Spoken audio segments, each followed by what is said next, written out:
Let's talk about one of the most powerful, most complex, and honestly, one of the most profoundly misunderstood figures in all of world mythology. We're going to be talking about the Hindu goddess Kali. Now, if you've seen her image, you know she can be a vision of absolute terror. But she's also a symbol of unconditional love, a destroyer of worlds, and at the same time, a fierce protector of her children. Today, we're going to try to unravel this incredible, divine paradox. Right, this is the big question, isn't it? It sits right at the heart of everything about her. When you first encounter her image, the one dark-skinned, wild hair, she's brandishing a sword and holding a severed head, your first reaction, and it's a totally natural one, is probably fear.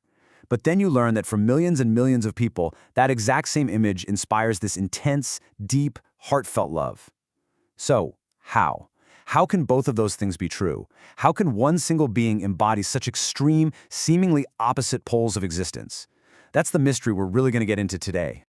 And let's just be honest with ourselves. The first word that just leaps into your mind is destruction. Her entire form, everything about her, just seems to scream it. You've got the bloody sword, the necklace of skulls, the fact she's usually standing on a battlefield. I mean, it is an iconography of absolute annihilation. And you know what? That's not wrong. She is destruction. But, and this is the whole point, the crucial thing we have to understand is what she destroys, and more importantly, why she destroys it.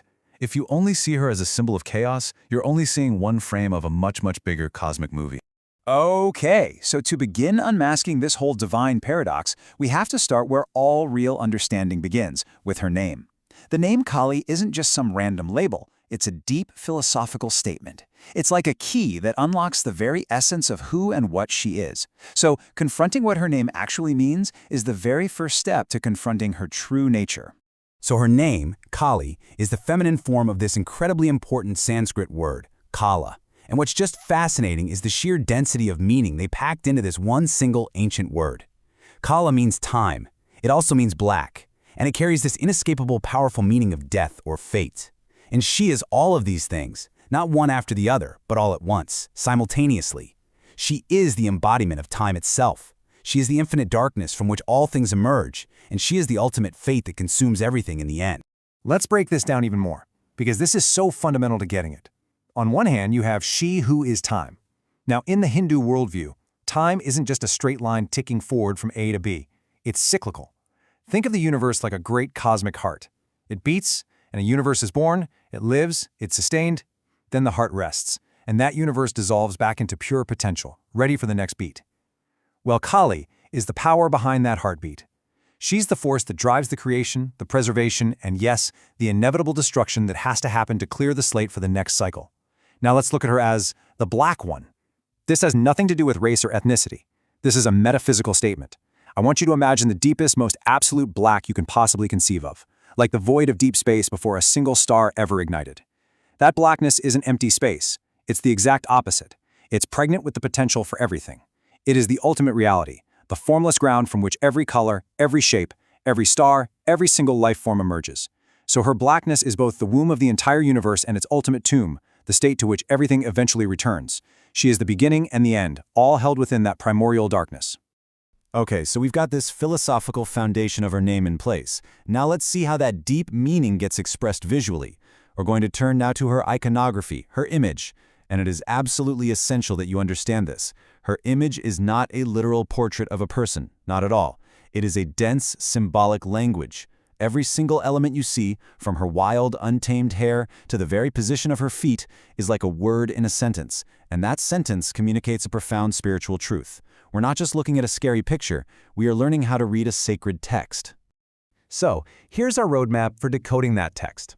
We're going to go through each of these key elements one by one. We're going to look at her dark skin and her nudity, the meaning behind her forearms and the things she holds, that shocking garland and girdle, her posture standing on the god Shiva, and finally, we'll get to that protruding tongue. Every single piece is a critical part of the puzzle. We've already touched on her dark skin, how it represents that formless, infinite reality that contains everything.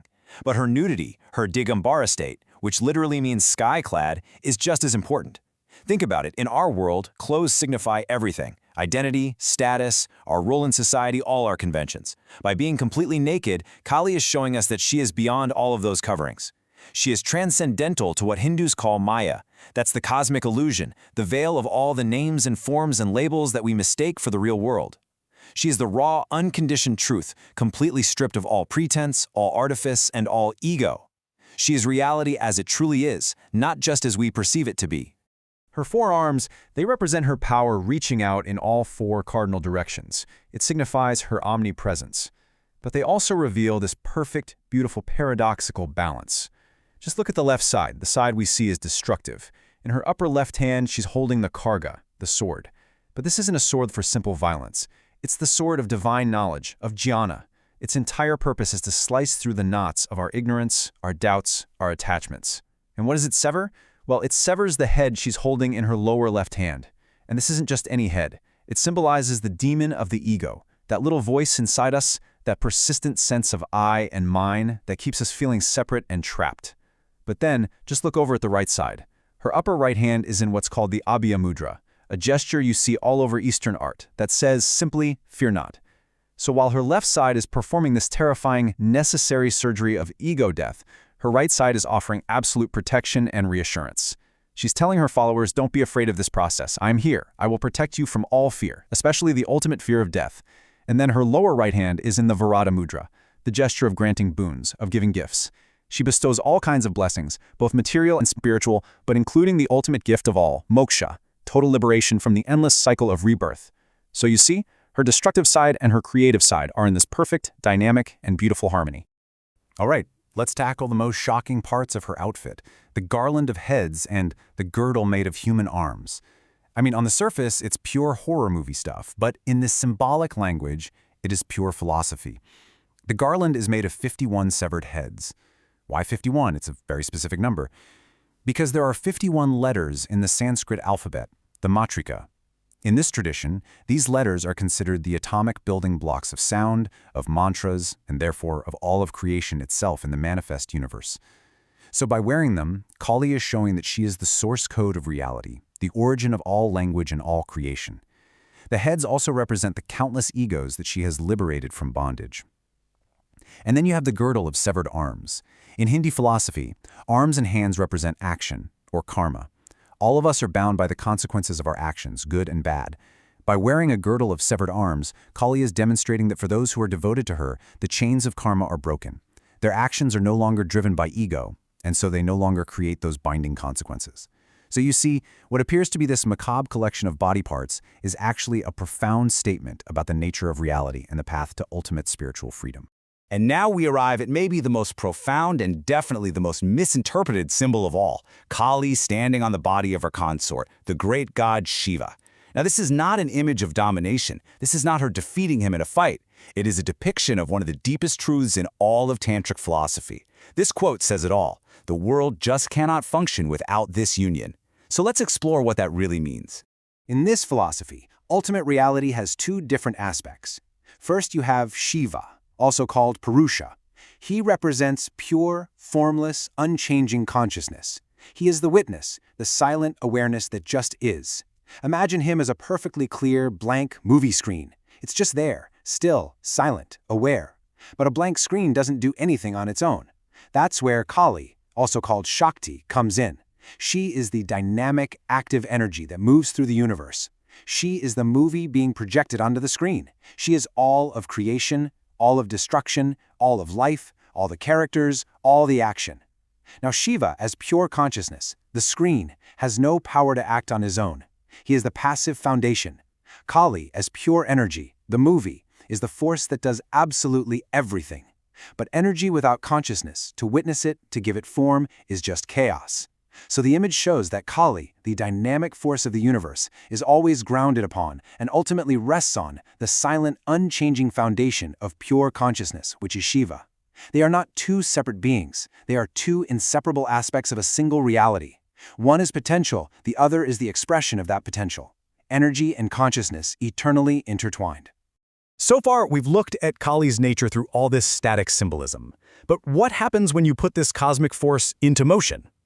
To understand that, we need to explore her purpose through her most famous myth, the story that really defines her role as the ultimate protector of cosmic order. So the story goes, the gods are at war with this really powerful demon army. And one of the demons, a guy named Raktabija, has this terrifying power. His name literally means blood seed, and you're about to see why. Every single time a drop of his blood hits the ground, a perfect clone of himself springs into existence. So the more the gods fight him and wound him, the stronger his army becomes. They're caught in this impossible feedback loop. Their very efforts to win are the reason they're losing so badly. The battlefield is just being flooded with infinite demons, and the gods, they are completely helpless. It's at this moment of ultimate crisis that the supreme goddess Durga, who's leading the battle, becomes filled with this righteous, divine rage. And right from her forehead, a new, absolutely terrifying form emerges, Kali. She descends on the battlefield, but she doesn't just fight Raktabija the way everyone else was, no. Instead, she stretches out her immense, massive tongue and begins to drink. She laps up every single drop of his blood before it can even touch the earth, preventing any new demons from being born. And then she just shoves the existing demons into her mouth and devours them whole. She doesn't just win the fight, she attacks the problem at its absolute root, doing what no one else could even conceive of. She solves the unsolvable problem. But here's the thing. After her victory, Kali's bloodlust isn't gone. She is in a state of uncontrollable fury, a divine battle rage. She begins this wild, terrifying dance of destruction that is so powerful it threatens to annihilate the entire universe. The gods are terrified and they plead with Shiva to do something. Knowing he can't stop her with force, nothing can, Shiva lies down among the corpses on the battlefield. Lost in her destructive frenzy, Kali keeps dancing until she accidentally steps on his body. The moment she feels her consort beneath her feet, she snaps back to consciousness. She realizes what she's done, and, in a very human gesture of profound shame and modesty, she sticks out her tongue and bites it. Her destructive rage is instantly quelled, and her maternal, benevolent nature returns. This act beautifully symbolizes that her awesome power, her Shakti, is ultimately governed and grounded by higher consciousness, her Shiva. You see, these myths are not just entertaining stories. They're allegories for a very deep and complex philosophical system. So, let's zoom out from the myths for a moment and look at the highest level of abstraction, the Tantric philosophy that Kali so perfectly and powerfully embodies. The most crucial point is this: Tantra is fundamentally non-dualistic. Now, in most of our ways of thinking, our brains love to see the world as a battle of opposites: light versus dark, good versus evil, pure versus impure, life versus death. Tantra says this entire way of thinking is an illusion. These are not opposing forces locked in some cosmic war. They are two faces of a single unified reality. And Kali is the perfect expression of this. She is both terrifying and benevolent. She lives in the cremation ground, a place of death and impurity, but it is in that very place that she grants the ultimate boon of immortality. By embodying all these opposites at once, she forces us to confront and hopefully transcend our own limited dualistic way of thinking. And this cosmic philosophy has a direct human parallel. This is where it gets really personal. In Tantric yoga, it's believed that this very same divine energy, Shakti, lies dormant inside every single one of us, coiled at the base of the spine like a sleeping serpent. This is the famous Kundalini. The goal of spiritual practice is to awaken this immense dormant power and guide it upward through our energy centers, or chakras, until it finally unites with pure consciousness, Shiva, at the crown of the head.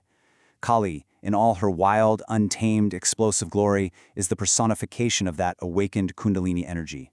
She is the raw, untamable power of spiritual transformation that lies dormant inside each and every one of us, waiting. But Kali is not some ancient relic or a purely philosophical concept. For millions and millions of people today, she is a living, breathing presence in their daily lives. So let's bring our explainer right into the present and see how this ancient goddess is worshipped and understood in the world right now. Her main festival is called Kali Puja, and it's celebrated on the darkest new moon night of autumn, often at the same time as the festival of Diwali. So on a night when much of India is celebrating light conquering darkness, her devotees embrace the darkness. They fill the temples with lamps, not to banish the dark, but to honor the primordial darkness from which all light is born. They make offerings of red hibiscus flowers, which symbolize her fierce but deeply loving nature. It's a night of incredible, intense devotion that shows so powerfully that she is not a historical footnote, but a vital, living force. And devotees approach her in different ways. We can see the two main paths in the lives of two of her greatest saints. The 19th century mystic Sri Ramakrishna had a relationship of pure love, what's called bhakti. He saw her as his literal mother, someone he could talk to, cry to, be completely vulnerable with. For him, her terrifying form was just a mask, and behind it was an infinitely compassionate and loving mom. But a century earlier, the poet Saint Ramprasad Sen had a different, much more raw kind of relationship.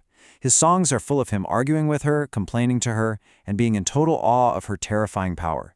He fully saw and acknowledged her fierce, destructive nature, but he clung to her anyway, like a little child clinging to its mother's leg during a terrifying thunderstorm.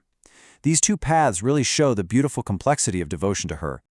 Today, Kali has also taken on some fascinating new meanings. In many feminist circles, she's become a really powerful icon of female empowerment. Her raw, untamed energy, her absolute refusal to conform to any social norms, and her incredible power make her a symbol for unfettered female agency. But on the other hand, there's been this long history of Western misinterpretation, which really started back in the colonial era, that tries to paint her as some simple, bloodthirsty demon. This view just sensationalizes her image and completely strips it of all the deep philosophical and devotional context we've been exploring. It's a distortion that completely misses the entire point of her existence. So, as we come to the end of our explainer, we find ourselves right back where we started, at that central paradox, the terror and the love, the destruction and the creation. To truly understand Kali is to move beyond seeing these as opposites. It is to accept that life includes death, that creation requires destruction, and that the most profound and protective love can sometimes wear a truly terrifying face. She challenges us to embrace the totality of existence in all of its light and all of its darkness, and to see it not as a conflict, but as a single, divine, and ultimately benevolent whole. And maybe, in the end, after all the philosophy and all the symbolism and all the myths, it all comes down to this simple, very human plea from the poet Ramprasad Sen. After wrestling with her immense, terrifying, cosmic power, the ultimate prayer isn't for intellectual understanding. It's for a simple, heartfelt connection. It's a request to see past the fear and to find the mother, to be able to grasp her not with the struggling, analytical mind, but with the easy love of the heart, a perfect end to a journey from terror to grace.